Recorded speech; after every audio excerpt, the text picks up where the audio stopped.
വരാനിരിക്കുന്ന ആ വലിയൊരു കാലക്കേട് ഇതുകൊണ്ട് മാറിപ്പോയാലോ? അതുകൊണ്ട് നമുക്ക് ഉടനെ ചെയ്യാം. അല്ല, വിഷ്ണുവിന്റെ ശാലിനിയുടെ വിവാഹവാർഷികമല്ലേ, അതിപ്പോ വരുമല്ലയോ? നമുക്ക് ഈ ചടങ്ങ് അന്നങ്ങ് നടത്തിയാലോ? അന്നും നടത്താം. ഞങ്ങൾക്ക് രാവിലെ ചില കാര്യങ്ങൾ ചെയ്തു തീർക്കാനുണ്ട്. ഞങ്ങൾ റെഡി ആവട്ടെ. Okay sir.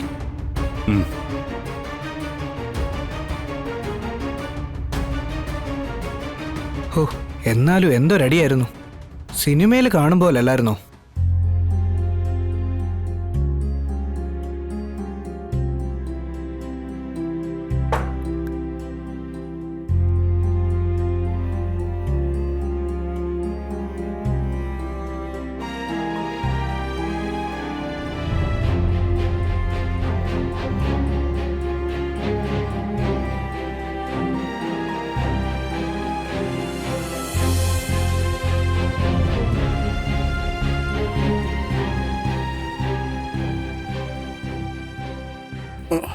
ഒന്നും മെല്ലെ തടോടോ. ഒന്ന് പിടിക്കട്ടെ സാറേ എണ്ണ. എന്തു വെച്ച് കൈ പിടിച്ച് ഒടിച്ചെടുക്കൂ? ഓ പിള്ളേ, കാക്ക കുറെ നേരമായിട്ടിരുന്ന് വിരുന്ന് വിളിക്കുന്നുണ്ടല്ലോടോ. ആരാടോ വന്ന് കേറാൻ പോന്നേ? ആര് വരാനാ സാറേ? അതിന് വിശന്നിട്ട് കരയായിരിക്കും. നമ്മൾ പ്രതീക്ഷിക്കാത്ത ഒരു അതിഥി വന്ന് കയറുന്ന ഈ വിരുന്ന് വിളിക്കുന്നതിന്റെ പിന്നിലെ ശാസ്ത്രം. സാറേ, കാലം നമ്മളിൽ നിന്ന് കുറെ ഓടി സഞ്ചരിച്ചു. ഈ ചിന്തകളിൽ നിന്നൊക്കെ കുറെ മാറ്റങ്ങൾ വരുത്തണം. എങ്കിലേ ഇപ്പോഴത്തെ ന്യൂ ജനറേഷനുമായിട്ട് നമുക്ക് പിടിച്ചു നിൽക്കാൻ പറ്റൂ. താ മാറിക്കോ, പക്ഷേ ഞാൻ എന്റെ നിലപാടുകളുമായിട്ടേ മുന്നോട്ട് പോകത്തുള്ളൂ. ഡോ, ഒരു പഴഞ്ചൊല്ലുണ്ട്, വേണമെങ്കിൽ ഞാൻ പറഞ്ഞുതരാം, താൻ ഫ്രീ ആയിട്ട് പഠിച്ചോ. പാമ്പും പഴയതാ നല്ലത്.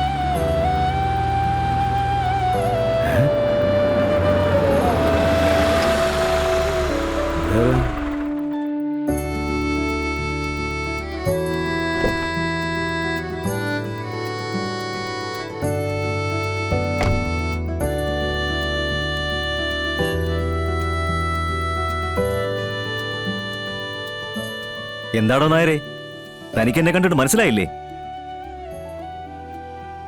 കൈമളാടോ, കുമാര കൈമൾ. കൈമള?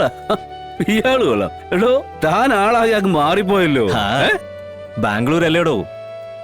പിന്നെ മരുമകന്റെയും മകളുടെയും കൂടെയുള്ള താമസവും സുന്ദരമായുള്ള ഒരു ജീവിതവും. പിന്നെ എങ്ങനെ ഇങ്ങനെയൊക്കെ ആവാതിരിക്കും?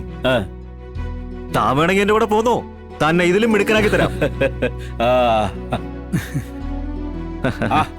ഭാമേ, ഇയാളെ മനസ്സിലായ? നമ്മുടെ കല്യാണത്തിന്റെ മുഴുവൻ ചുമതലയും ഇവന്റെ തലയിലായിരുന്നു. നമ്മളെ വീടിനകത്തെ കൈപിടിച്ച് കയറ്റുന്നവരെ ഒപ്പണ്ടായിരുന്ന ഇവൻ തന്നെ. മനസ്സിലായി, കൈമളല്ലേ? അതെ, കണ്ടപ്പോഴേ എനിക്ക് മനസ്സിലായി. എടോ പിള്ളേ, കാക്ക വരുന്ന വിളിച്ചപ്പോ ഞാൻ പറഞ്ഞില്ലടോ പ്രതീക്ഷിക്കാത്തൊരു അതിഥി വരുന്നുണ്ടെന്ന്. എടോ കൈമളെ, തന്നെ ഒരിക്കലും ഞാൻ പ്രതീക്ഷിച്ചില്ലടോ. അതെ, കൂട്ടുകാരൻ വന്നിട്ട് ഇങ്ങനെ പുറത്ത് നിർത്തി സംസാരിച്ചാ മതിയോ? അകത്ത് കയറ്റിയിരുത്തി ഒരു ചായയോ കാപ്പിയോ കൊടുക്കണ്ടേ? ചായയും കാപ്പിയും ഒന്നും ഞാൻ കുടിക്കില്ല. നിർബന്ധമാണെങ്കിൽ ഒരു ഗ്ലാസ് വെള്ളം തന്നാ മതി. ഓ, കയറി ഇരുന്ന് സംസാരിക്കേ, ഞാൻ വെള്ളം എടുത്തോണ്ട് വരാം. വാടോ, വാ പിള്ളേ, അതൊക്കെ എടുത്ത് വെച്ചേരെ. വാ.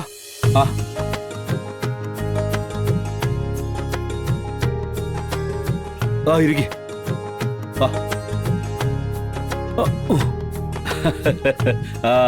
പിന്നെ എന്ത് തോന്നി പെട്ടെന്ന് ഇങ്ങോട്ട് വരാൻ? 5 വർഷത്തെ വളരെ വലിയ ഗ്യാപ്പിന് ശേഷമാ എന്റെ ഇപ്പോഴത്തെ ഈ വരവ്. ഞാനിന്ന് വൈകിട്ട് തിരിക്കും. അപ്പൊ പിന്നെ തല്ലിപ്പുളികളായിട്ടുള്ള പഴയ 1-2 സുഹൃത്തുക്കളെ കണ്ടേക്കാന്ന് വെച്ചു. ഓ, തമാശക്ക് ഇപ്പോഴും കുറവൊന്നുമില്ലല്ലോ. അല്ല അല്ല, ഇപ്പൊ നിനക്ക് ശരിക്കും പണി? വാസ്തുനോട്ടമുണ്ട്, പിന്നെ കുറച്ച് ആസ്ട്രോളജിയും. എന്ന് വെച്ച് അതൊന്നും പ്രൊഫഷണലായി കൊണ്ടു നടക്കൊന്നും അല്ല കേട്ടോ. വേണ്ടപ്പെട്ടവർക്ക് വേണ്ടി എന്തെങ്കിലും കണ്ടതൊക്കെ പറയും. ചിലതൊക്കെ ശരിയാവുന്നുണ്ടെന്ന് നമ്മുടെ കൂട്ടത്തിലുള്ളവരൊക്കെ തന്നെയാ പറഞ്ഞെന്നെ ചീത്തയാക്കുന്നത്. അത് ശരി. എങ്കി ഈ വീടും ഞങ്ങളെയൊക്കെ നോക്കിയിട്ട് എന്തെങ്കിലും പറയാവോ?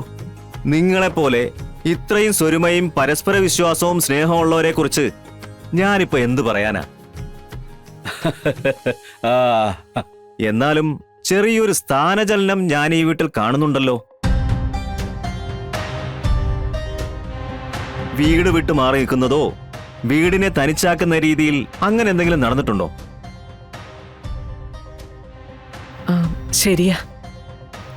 ചെറിയൊരു കഷ്ടകാലം ഞങ്ങളുടെ ജീവിതത്തിൽ ഉണ്ടായിട്ടുണ്ട്. ഈ വീടും പറമ്പൊക്കെ ഒന്ന് കൈവിട്ടു പോയതാ. തിരിച്ചു പിടിച്ചെന്നേ. എന്നാലും ശരിക്കും നീ കഷ്ടപ്പെട്ട്. ആ, ചോദിച്ചില്ലല്ലോ. മക്കളൊക്കെ? വിഷ്ണു അവനെന്തിയേ? വിഷ്ണു അവൻ അവൻ ഞങ്ങളിൽ നിന്ന് അവനെന്തോ ഇപ്പൊ കുഴപ്പം? ഹ, അവൻ പണം പലിശ കൊടുപ്പം തിരിച്ചു വാങ്ങിക്കലായിട്ട് ഇവിടെ തന്നെ ഉണ്ടെന്നേ. ഹാ, അവന്റെ ഭാര്യ എന്റെ മരുമോളെ ഇവിടുത്തെ ജില്ലാ കളക്ടറാണോ? ഓ, വിഷ്ണുവിന്റെ നാളേതാ? ആ, രേവതി. മീനൻ രാശി, ബുധദശ, 17 കൊല്ലം. ബുധദശാഫലം കുറച്ച് അനിശ്ചിതകളാണല്ലോ കാണിക്കുന്നത്.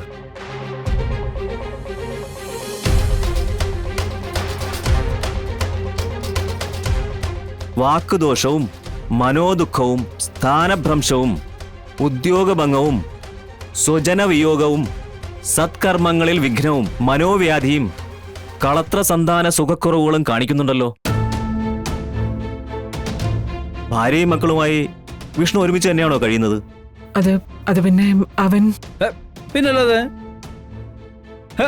രണ്ട് കുട്ടികളുണ്ടോ? അവര് സന്തോഷത്തോടെ കഴിയുന്നേ. ഇടയ്ക്ക് പഴക്കം ബഹളമൊക്കെ ഉണ്ടാവുന്നേ. ഓ, അത് പേര് വീട്ടിലല്ലാത്ത ഒരു വേർപാട് ഞാൻ കാണുന്നുണ്ട്. അതിപ്പോ ജോലിക്കായിട്ട് മാറിയെന്നാലും മതി കേട്ടോ. വീടുമായിട്ട് അകന്നു നിൽക്കേണ്ട അവസ്ഥ. ഇപ്പൊ വിഷ്ണു നാട്ടിലുണ്ടെങ്കിൽ ഇനി ആവാനും വഴിയുണ്ട്. അല്ല അല്ല അതിനിപ്പം ഞാൻ എന്തൊക്കെ നമ്മള് ചെയ്യണ്ടേ? വിഷ്ണുവിന്റെ കല്യാണം നടന്നത് അഗ്നിസാക്ഷിയായിട്ടായിരുന്നു. അങ്ങനെ ചോദിച്ചാ ഇപ്പം അല്ല, അന്നത്തെ കല്യാണത്തിന് ഒരു ബലക്കുറവ് കാണുന്നു.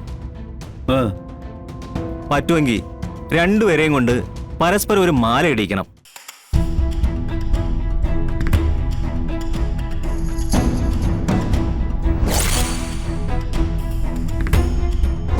എങ്കിൽ വിഷ്ണുവിനെ ബാധിച്ചിരിക്കുന്ന അവന്റെ ഭാര്യയെ ബാധിച്ചിരിക്കുന്ന ഈ ദോഷം എന്നേക്കുമായി മാറിക്കിട്ടും. എന്റെ ഒരു നിഗമനമാണേ.